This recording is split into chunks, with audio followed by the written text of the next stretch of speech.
The voicemail is still sitting there unplayed when you pull into the lot, and you already know whose it is. You can tell from the length of it, 41 seconds. Nobody leaves a 41-second voicemail to say something good.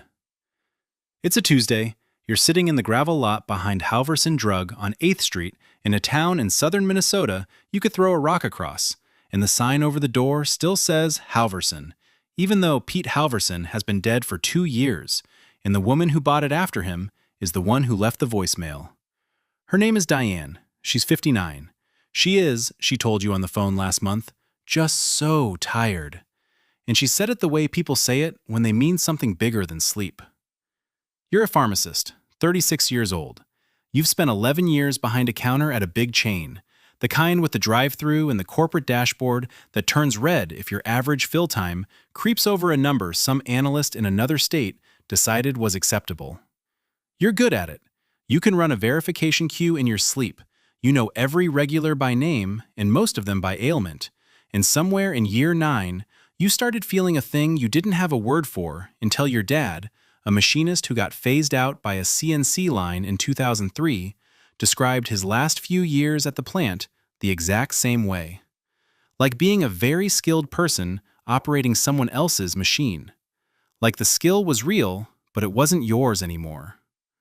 So when Diane's listing came across the broker site, independent pharmacy, established 1971, motivated seller, you drove 4 hours to look at it on a Saturday without telling almost anyone. Here's what the books say. Halvorsen does about $2.9 million in annual revenue. Sounds like a lot. It isn't. Because here is what the books don't say in a way you can see at a glance. The thing you have to already understand to even read the page correctly. Almost none of that $2.9 million is profit, and a frightening amount of it moves through the pharmacy at a loss. You fill a prescription. A pharmacy benefit manager, one of 3 companies that sit between you and basically every insured patient in America, decides after the fact what they'll reimburse you. Sometimes that number is below what you paid the wholesaler for the pills.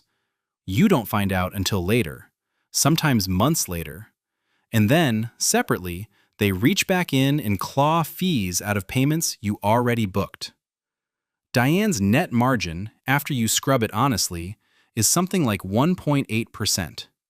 On generic prescriptions through certain plans, she is dispensing medication for less than it cost her to buy it, and then paying a fee for the privilege. You sit with that. You knew it abstractly. Every pharmacist knows it now. It's the weather you all live in. But seeing it on Diane's actual statements is different. Roughly a third of independent pharmacies have said out loud they might not survive the year. In the first 3 months of last year, over 300 pharmacies closed. Most of them look like this one. You buy it anyway. $310,000, a fraction of what a business doing $2.9 million would have cost a decade ago, and the discount is the warning label. $60,000 down from your savings and your wife's patients, an SBA 7A loan for the bulk, and Diane carries a small note for the rest because she wants this to work almost as much as you do. You close in the spring. She stays 2 weeks, introduces you to every patient who comes through, tells you which ones she's been quietly fronting medication to when their copay clears out their grocery money. There are more of those than you expected. You shake her hand on her last day, and she holds on to it a second too long and says, "Don't let them grind you down the way they ground me down." You say you won't. You don't fully know yet who them is. You're about to learn. For the first few months, you do the obvious things, the things you'd have told anyone else to do. You join a buying group to get your wholesale costs down. You audit the slow-moving inventory and find $11,000 in cash just sitting on the shelves in the form of stuff that expires before it sells. You pull 90 days of claims data and sort it by which insurance plans actually pay you and which ones cost you money on every single fill.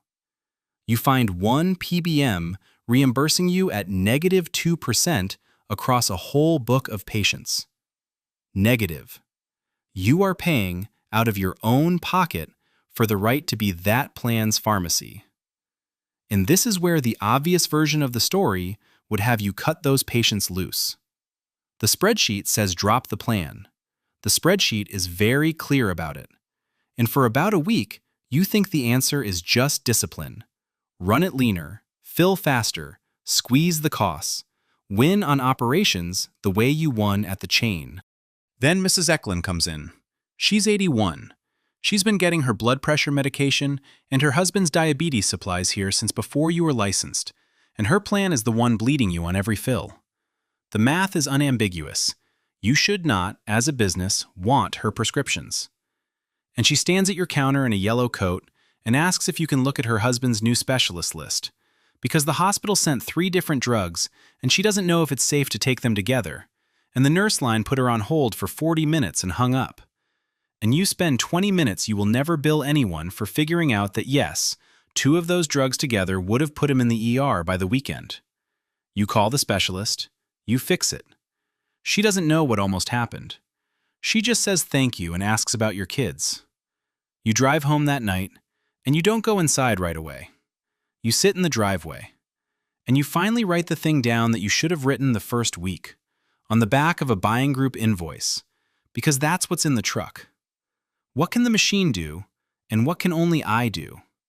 The PBMs, the chains, the mail-order fulfillment centers, the machine, can fill a prescription cheaper than you, faster than you, and at a scale you will never touch. That column is long, and it is honest, and there is no point pretending. If your business is being a dispensing window, you are already dead and just haven't been told the date. The other column takes longer to write. The Mrs. Eklund call. The patients on 8 medications from 4 doctors who don't talk to each other, where somebody who actually knows pharmacology has to sit down and look at the whole picture before it kills them slowly. The diabetes patient who's been told to watch their diet by 6 professionals and never once shown how. The fact that you are, in a town like this, the most accessible person with a doctorate that anyone here will ever walk up to without an appointment. None of that fits in a reimbursement code. The machine doesn't bill for it because the machine can't do it. You sit back and look at both columns, and you write one sentence at the bottom and you underline it. Stop selling pills. Start selling judgment. The pivot takes about a year, and it is not clean and nobody claps. You keep dispensing. Of course you keep dispensing. That's the front door. That's how Mrs. Eklund finds you. But you stop letting it be the business. You get certified to administer the full slate of vaccines, and you become, deliberately, the easiest place within 30 miles to walk in and get one. Cash, no appointment. Because immunizations pay reasonably, and they bring people through the door. You build a medication therapy management service. You, in the little consultation room Pete Halvorsen built in 1971, and Diane used for storage. Sitting down with the most complicated patients, and the plans that will actually pay a pharmacist to do a formal review. You start a cash pay program for a handful of common generics priced honestly, below what people were paying in copays. Because it turns out when you're not running the drug through a PBM at a loss, you can charge $11 and still make money, and the patient pays less than before. Everybody wins except the middleman you cut out of the middle. You hire back hours for your technician, Renee, who's been there 19 years and knows every patient's mother's maiden name. Because the whole model only works if the person at the counter is someone they trust. You let one part-time clerk go when she moves anyway. The hard conversations are the worst part, same as they always are. 14 months in, a family practice clinic 2 doors down, overwhelmed, understaffed, the way they all are now, starts formally referring patients to you for diabetes education and medication reviews, because you helped one of their patients and the doctor noticed. You charge for that. It pays more than a week of filling prescriptions at a loss ever did. A second clinic calls in the spring. You did no advertising. You just became, slowly, the thing the machine couldn't be. And people talk. The sign still says Halvorsen. You never changed it.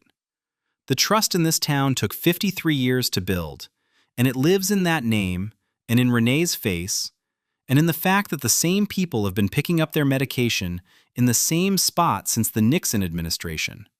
And you would have to be a fool to put your own name over the door just to satisfy some idea about what owning a thing is supposed to feel like. The margin's still thin. January and February are still scary the way they're scary for everyone who sells to sick people in a cold place. The SBA note is real, and some Sunday nights you run the numbers you already know by heart. But the books are honest now, and more of every dollar that comes in actually stays. And the business is no longer betting its life on a reimbursement rate set by a company that would prefer you didn't exist. Diane calls sometimes. She heard from someone that the place is doing all right. The last time, she asked what you'd changed, and you thought about it for a second, and you told her the truth. I stopped trying to win the race the machine was built to win, you said. I started getting paid for the part it can't do. She was quiet for a second.